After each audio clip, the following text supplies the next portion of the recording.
Hello and welcome to The Hash. We have a Halloween edition coming up for you, and our own Naomi Rockwell is dressed as the Bitcoin white paper. Naomi, I am pretty pumped that you're dressed up as such. Check it out, no, guys. oh no. Stay safe, don't fall. That's beautiful. I love this. That is inspired. That is an inspired Halloween outfit. Thank you. It's well-timed.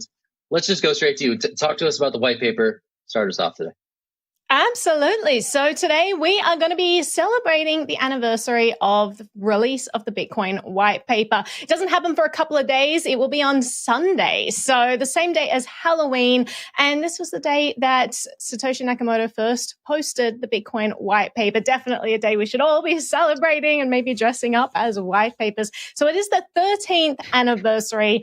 My goodness, time flies. A little bit of history around the release. So it was released on something called the Metzger mailing list. This was a cryptography mailing list. It was a spin-off of the original cypherpunk mailing list created by Perry Metzger as a way to make sure that there was more moderation in the group, because the cypherpunk mailing list kind of got a bit crazy. So he created the cryptography mailing list. And in the cryptography mailing list, there were ideas about digital money thrown around all the time. You had Wade Dye's, digital money was thrown around there too, which is B-money. It's cited in the Bitcoin white paper. Lots of other iterations as well. But then when Bitcoin came along, it was posted in there. Satoshi says, on October 31st, 2008, I've been working on a new electronic cash system that's fully peer-to-peer with no trusted third party.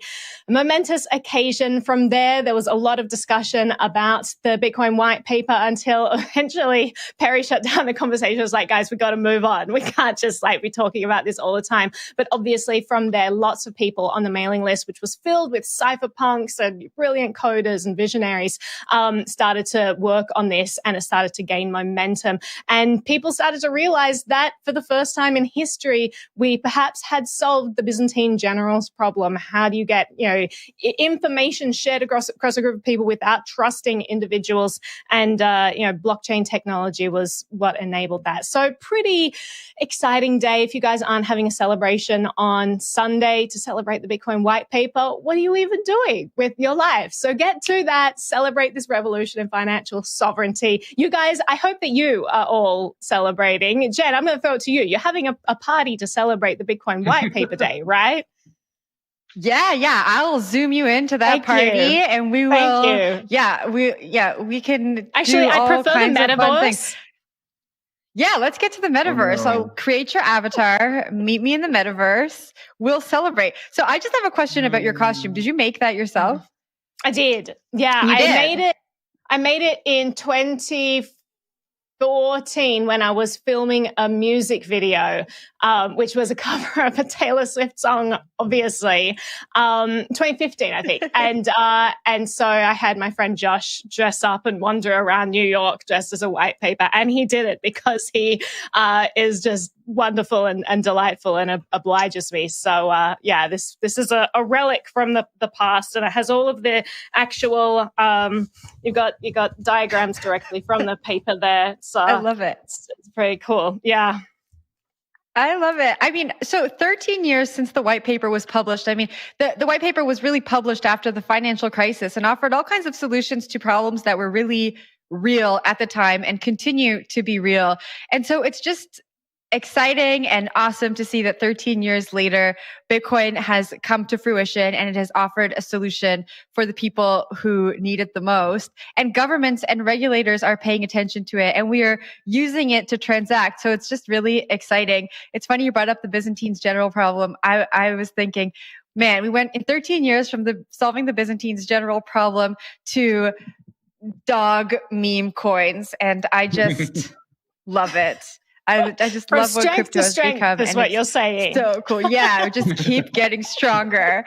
But David, I'll kick it off to you. Next, the dog problem. All right. Yeah. Yeah, it's so wild because of where we find ourselves right now, and obviously things are cyclical. So who knows what it's going to look like 6 months from now? But we've definitely had a crazy run, and so it's very wild. I was talking about this with our editor Ben earlier, to see something like that, to have the thought that, Naomi, you had well before I did, that this is going to be a big deal, and then actually have it become a big deal. Like, that's an experience that most people don't have in their lifetimes. And I feel privileged to be here, but it's also definitely a little weird. It's like I got incepted or something. I don't know how to describe it exactly, but it's always a strange thing to think about how fast this changed and how much the mission kind of seems like it's going to get fulfilled. So it's a interesting day, exciting day, mostly positive day for sure. Yeah, it's going to be interesting to see if, Bitcoin can retain its intellectual heft, right? If you look at the Bitcoin white paper, there's just really interesting and heady ideas in there. And I think we're sort of in this mainstream moment, like sort of at risk of maybe losing some of that.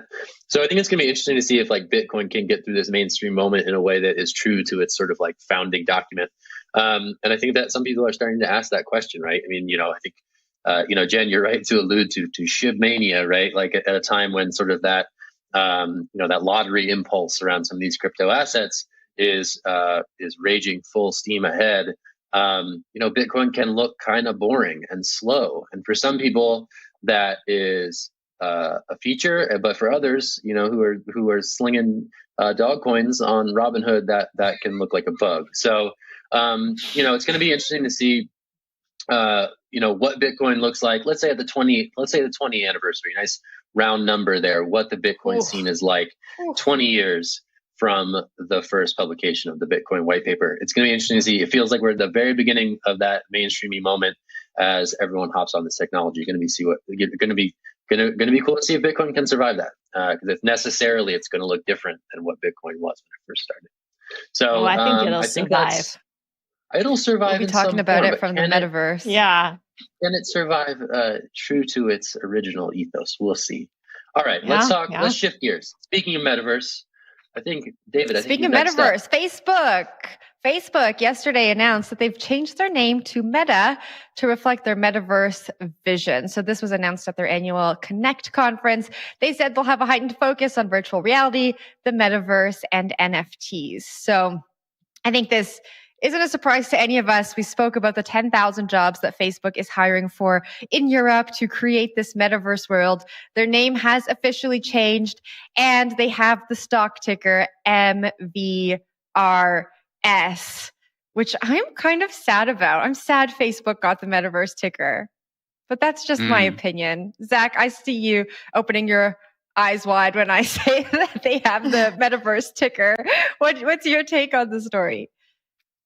Oh, I don't know. I mean, I don't use Facebook that much, so maybe I shouldn't talk about it that much, but that doesn't stop people on Twitter from talking about Facebook at all hours of the day and night.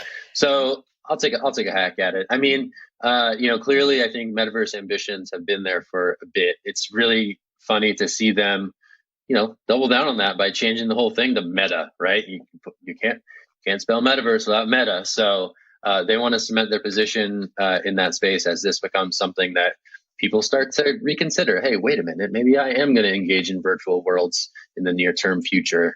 And Facebook wants to serve that impulse in a way that's friendly to its millions and billions of users. I don't know. It seems a little bit like a rebrand that could backfire miserably or could propel this company into its next 17 years of success and notoriety. But again, I'll take the journalistic cop out. Only time will tell. Naomi, up to you, and then I want to hear David's take too.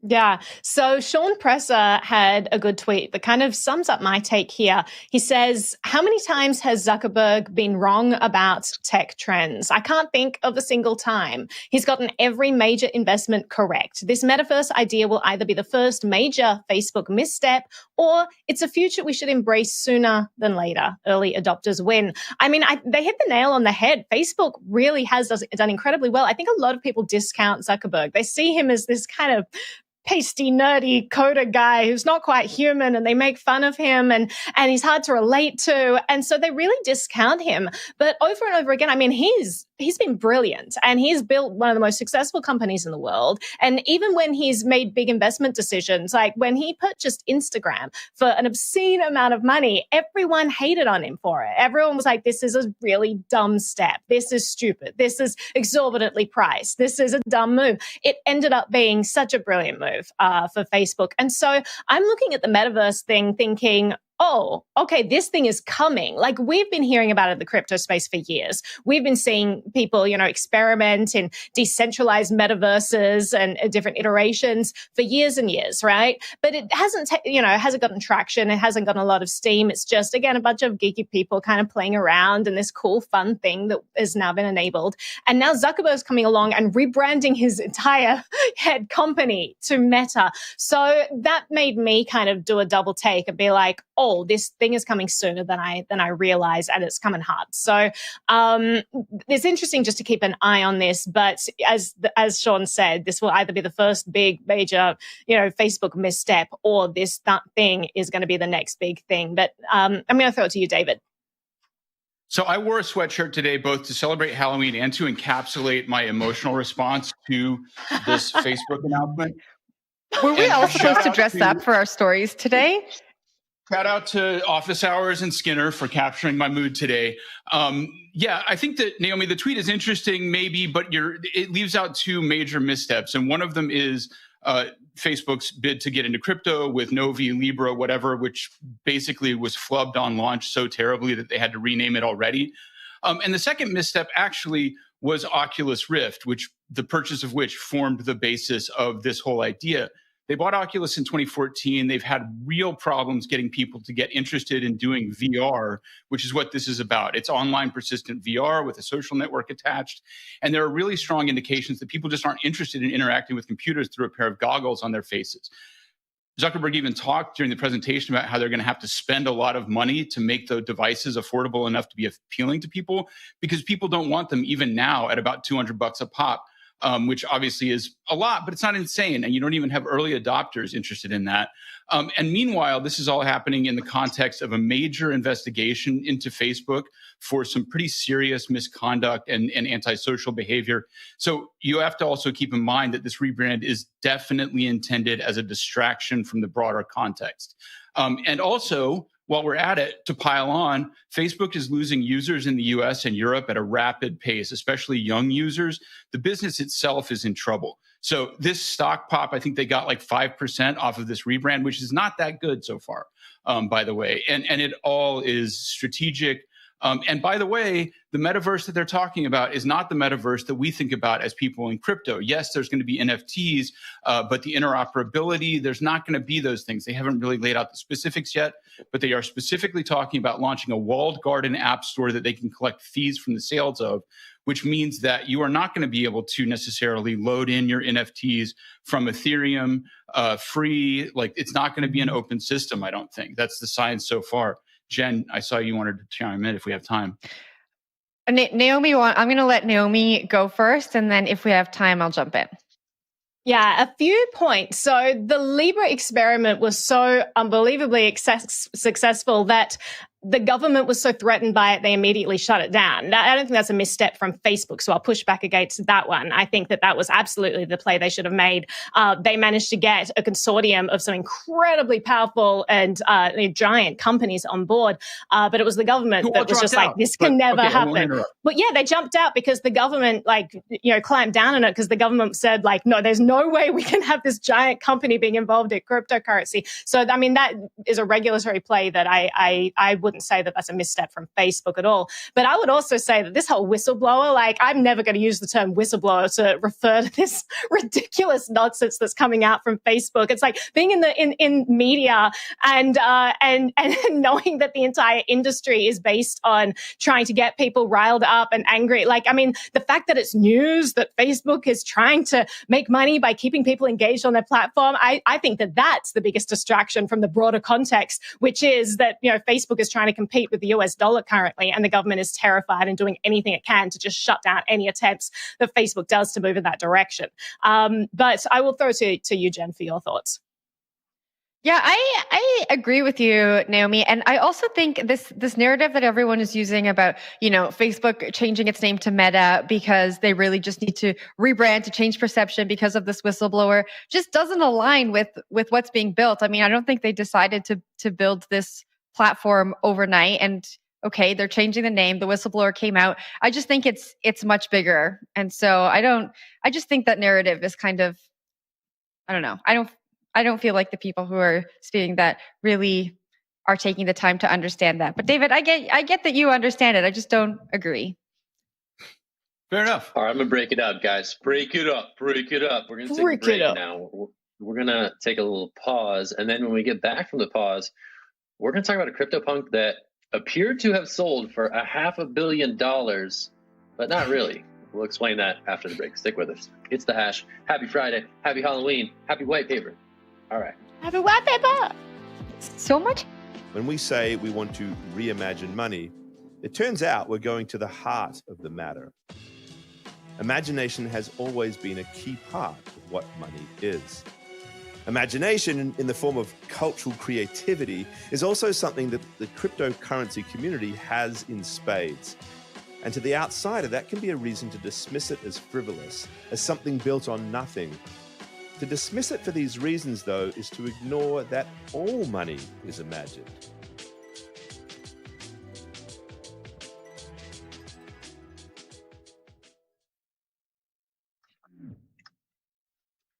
Welcome back to The Hash. In another piece of news today, we see that the Department of Justice is appointing or is seeking a new director for a cryptocurrency-specific enforcement unit that will investigate primarily, looks like, money laundering, and will work with FinCEN to potentially, we've seen a little bit of censorship and shutting down of things like exchanges that are participating in money laundering. I would love to hear Naomi first on this one, since it's a regulatory and enforcement thing. Because Naomi, you hate the government. So what's your take on this? It is true. Guilty as charged. I will say that it's kind of weird to me that the DOJ is putting together like a crypto-specific division, because money laundering is already a crime, right? Surely they already have an agency to deal with the crime at hand, and yet they're creating an entire agency around crypto. For me, it just smells like they're targeting crypto. They're increasingly worried about this technology. And so they're just finding ways to zone in and make it about the crypto rather than the underlying crime. Let's remind people it's not a crime to own cryptocurrency or to use cryptocurrency, to be involved in the cryptocurrency community or to code and create cryptocurrency projects. And yet the government right now, the narrative from what we're hearing, they make it seem like it is, with all of the rhetoric around the infrastructure bill, where they're potentially, targeting coders, where, we've just got the FATF guidelines yesterday, where again, they're probably targeting coders. Like, it makes it seem like this crypto space is this shady entity. Now they have an entire division at the DOJ dedicated to, enforcing, retaliation against cryptocurrency crimes. It's like, why not just crimes? Why you just focus on the criminal aspect of it rather than the medium? So it kind of infuriates me a little bit. But I'll throw to you, Zach, for your take. I don't think this is new. I mean, DOJ has been here forever. They've been taking action against all sorts of scammy projects from as early as 2013, 14, probably earlier. So the fact that they're consolidating their efforts, I don't think it's much of a signal of anything, right? The DOJ, the CFTC, the Treasury Department, they're all going to be involved in this in some capacity. And it makes sense that they're going to focus their efforts on folks who can establish subject matter expertise, right? So for this to be rolled out here, just sort of, I don't know. It's one of these industry maturation stories, right?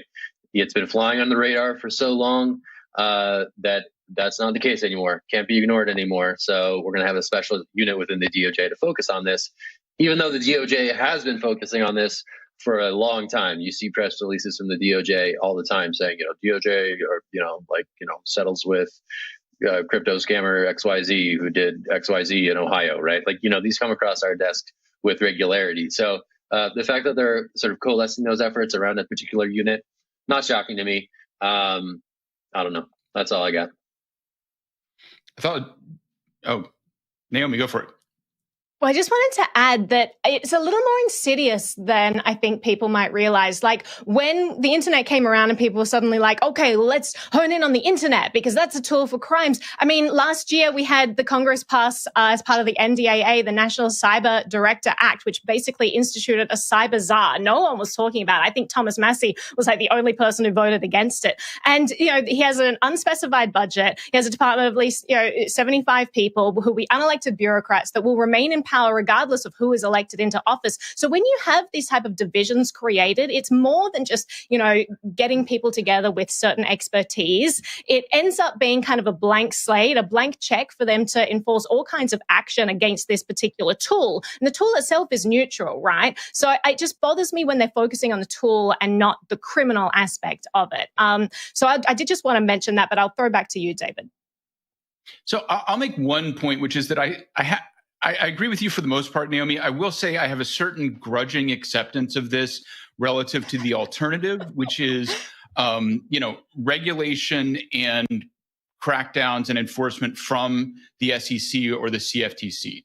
And that's because those, A, are more likely to target organizations and companies rather than the people who are using them to do nefarious things. B, the DOJ is going to do investigations rather than surveillance. And as we saw with the IRS stuff in the infrastructure bill, surveillance is like the default that a regulator goes to. And, I know this is not how it works, but in my perfect world, we have investigation without surveillance. We have a trade-off there. But in realistic terms, we're going to get both. The other thing that I really noted here was the salary range is between about $130,000 and $180,000 a year. And I'm pulling back the curtain a little bit, but for those who aren't familiar with the crypto space, they're going to have a hard time finding somebody with the expertise that they need to run this entire department at that salary, I think. So keep in mind when we see how this department performs that they were not necessarily going for the highest bidder here. Jen, you want to add on anything? That's a good point.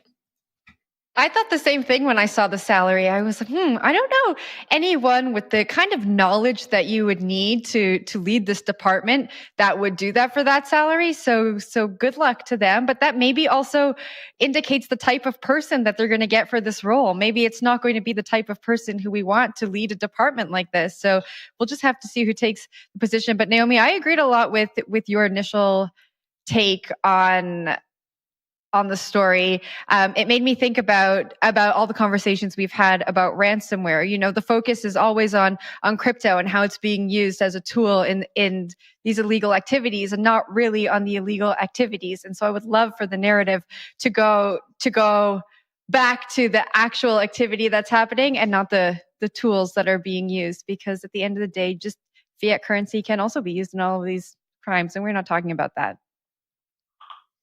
DOJ, more like NGMI. Am I right? Okay. Let's change gears here.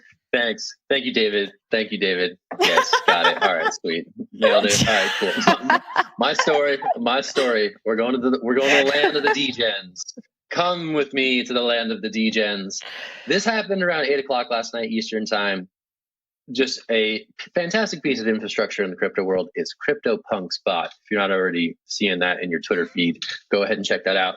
Right around 8:00, CryptoPunks bot flagged something that seemed absolutely crazy. A JPEG, this particular one, the guy with the white hair here, sold for $530 million. That would be an all-time record for CryptoPunks, even though they sell for large sums on the regular. I would even put it up there with some of the most expensive pieces of art sold in all time. But a little bit of on-chain sleuthing quickly revealed that it was just some shenanigans. It was a little bit of flash loans, a little bit of crazy stuff between two particular addresses, likely controlled by the same person. And there was even some couple of jokes encoded on the blockchain itself. So this one, definitely raised some eyebrows. Whoa, $500 million JPEG. That's pretty crazy. But when you get down to it, it's really a story about all the crazy things you can do in the world of decentralized finance that can be pretty opaque at first glance. All right, I'm going to throw this to David. This one was interesting. Andrew Thurman did a really great job breaking down what happened here. I'm going to take it. I'm going to toss to you, David. Take it away. Thanks. Yeah, I love our reporting on this, and this is the kind of stuff you get at CoinDesk when you read our website. But I think it also sort of indicates something a little bit deeper and broader, which is, this is essentially wash trading, you might call it, or it's very analogous to wash trading, which is where you kind of sell tokens back and forth without actually accepting the risk of a higher price to make it look like it's getting pumped. And I mean, you have to acknowledge that this is not the first time something like this has happened in crypto in general. It's probably not the first time something like this has happened with an NFT. And even if you take out manipulation that kind of makes the prices seem higher than they actually are, you have to remember that a lot of these NFTs that are going for insane prices are being bought by people who were very early Ethereum or Bitcoin investors. And so it's almost like play money to them. So I think it just sets some important context when you see things like a CryptoPunk going for, $100 million or something like that, which now happens fairly frequently. And a lot of that is real. But there is also a lot of this kind of signaling manipulation going on. I mean, it's people pumping their bags. I can only assume that this was pulled off by somebody who owns like 10 other CryptoPunks, so that they're kind of strategically trying to accomplish something. Although maybe it was just a joke because there's a note in there. I don't know. But it's indicative of something bigger, I think. When I saw the story on Twitter, I immediately thought, like, is this the Sheeb billionaire? And then that was quickly shot down by CoinDesk, who explained what was going on here. And I love that the code in the message that was coded in was for the bands. Like, how much fun! What a fun way to end a Friday. Zach, can you dive further into how the flash loan shenanigan works, like the mechanism of that? Because I'm intrigued by how someone can make a purchase, but they didn't really make a purchase. Yeah, flash loans are really crazy, and I'm going to try to do this in a few seconds, and I'm going to botch it. But flash loans are crazy because you can borrow large sums of money and pay them back almost instantaneously, right? They're conditional upon, completing the borrow and the spend within the same block time or something like that. So these are near instantaneous transactions that don't operate as a loan would as you and I understand it. So we've seen flash loans be deployed to hack other DeFi protocols. This happened with hash masks, I think, earlier this year. But flash loans in NFT self-dealing is something that's fairly rare, but it was something that definitely generated a lot of attention and may or may not rise the price floor of CryptoPunks writ large. I think, David's point here is apt, right? This is an extreme example of something, but I would imagine that smaller examples like this are occurring in the NFT market often. Wash trading is sort of kind of an open secret when it comes to a lot of these price floors out there. People who are, working in concert on a project, or people who are just self-holders and who have different wallets they can slosh money around in to make it appear as though these are trading more than they actually are between individuals. So, I didn't do flash loans. We got to get Will on here to do flash loans. He dug into this for me one time. He's smarter. Will coming back? He's smarter about flash loans than I. I don't know. Is he coming back? Is he coming back? Maybe next week. He might. I don't know. He'll think about it. You're not. He never writes. He never calls. Will would say that. Will would try to just leave us. David, killing me. All right. Let's shut it down.